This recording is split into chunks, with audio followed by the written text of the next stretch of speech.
Commander Elena Vasquez stood on the bridge of the UES Prometheus, watching the Zephyrian battle fleet approach through the void. Their ships gleamed like jewels against the star-filled, elegant curves of energy-shielded hull plating that seemed to mock the angular, industrial design of human vessels. "Still no response to our hails, Commander," reported Lieutenant Chen from the communications station. Elena wasn't surprised.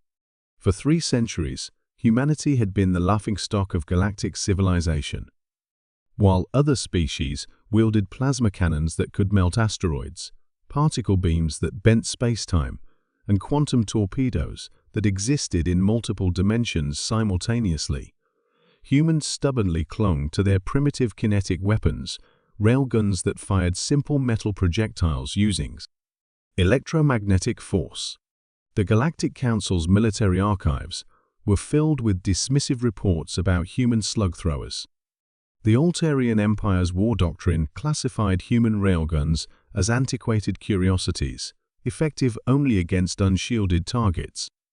The Zephyrian hegemony's tactical manuals devoted exactly 3 sentences to countering human weapons, suggesting that standard deflector shields would render them completely ineffective. "Sir," called out Weapons Officer Park, "their lead dreadnought is charging what appears to be a graviton pulse cannon." Elena nodded grimly. The Zephyrians had come to finish what they'd started at the Kepler colony, complete annihilation of human settlements in the Outer Rim. 3 billion souls had already been vaporized by their exotic weapons.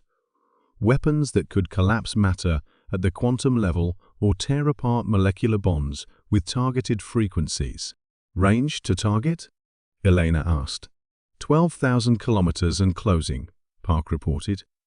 "Their shields are at maximum strength, reading energy signatures equivalent to a small star's output." The Zephyrian dreadnought was a monster of alien engineering, 2 kilometers of crystalline armor plating and energy matrices that could absorb and redistribute the impact of conventional weapons. Its shields shimmered like aurora, a barrier of pure force that had never been penetrated by human technology. "Commander, they're broadcasting on all frequencies," Chen announced. "It's Admiral Vexthul himself." The main screen flickered to life, revealing the elongated features of the Zephyrian war leader. His silver eyes gleamed with contempt as he spoke in heavily accented standard. "Humans of the vessel Prometheus," Vexthul's voice carried the arrogance of a species that had never known defeat. "You carry weapons that our ancestors faced when your species still lived in caves. Surrender now, and we will grant you the mercy of quick disintegration." Elena stepped forward, her jaw set with determination. "Admiral Vexthul, I am Commander Elena Vasquez of the United Earth ship Prometheus. You have violated the Kepler Accords and committed genocide against human civilians. Withdraw immediately or face the consequences." The alien's laugh was like breaking glass. "Consequences? From railguns that fire primitive metal? Our shields have evolved beyond your comprehension, human. Your kinetic weapons are relics of a barbaric past." The transmission ended, and Elena turned to her crew. They looked back at her with mixture of fear and resolve. Everyone knew the odds: 12 Zephyrian warships against 1 human cruiser. Their exotic weapons against humanity's obsolete technology. "Park, status on the Harbinger protocol?"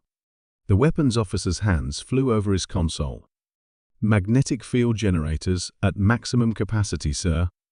The prototype round is loaded and ready." For months, human scientists had worked in secret, developing something the galaxy had never seen. Not a new type of railgun, but a new type of projectile. While other species had focused on energy-based weapons, humanity had perfected the art of kinetic warfare to an almost mystical degree. "Target their flagship," Elena commanded. "Full power to the main railgun." "Sir, at this range, even with the Harbinger round, trust the math, Park. Trust the physics." The Prometheus's main railgun was a kilometer-long acceleration chamber that ran through the spine of the ship. Unlike the elegant energy weapons favored by other species, it was a brute force instrument, magnetic coils, that could accelerate a projectile to significant fractions of light speed. But the Harbinger round was no ordinary projectile. Dr. Sarah Chen, the lieutenant's sister, had designed it based on a simple principle that the galaxy's advanced civilizations had forgotten: matter, no matter how exotic, still obeyed fundamental physical laws. Firing in 3, 2, 1. Firing. The Prometheus shuddered as every available power cell discharged into the Railgun's magnetic matrix. The Harbinger, round a dense tungsten penetrator, surrounded by a cloud of programmable nanomaterials, screamed across the void at 75% of light speed. The Zephyrian Admiral had exactly 0.3 seconds to register the energy signature before impact. The round struck the dreadnought's shields with the force of a small nuclear weapon. For a brief moment, the energy barrier held exotic particles and force fields, working to dissipate the kinetic energy.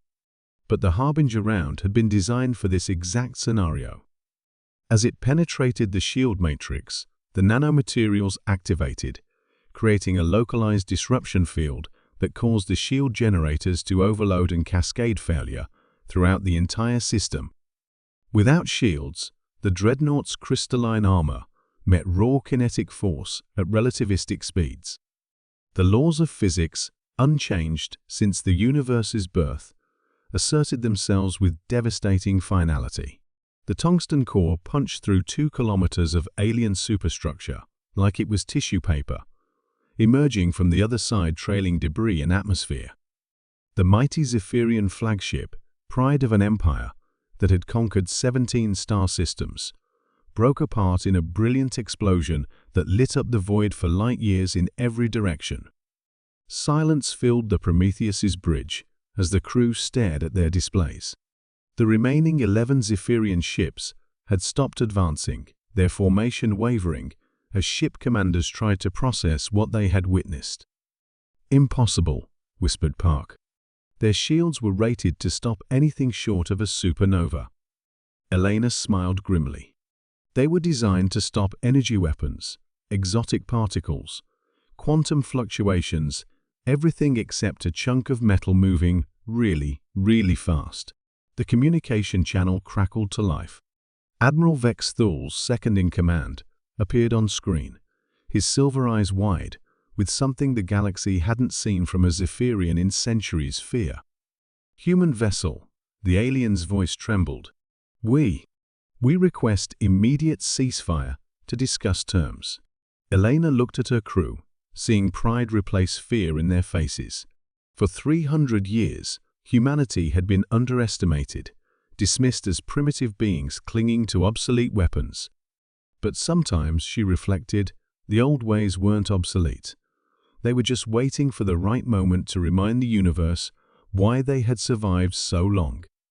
"Negative," Elena replied calmly. "You came here to finish what you started. Now you'll discover what humans learned long ago: when you pick a fight with someone, you better make sure you can finish it." The Prometheus's railgun began charging for its second shot, and across the galaxy, the balance of power began to shift.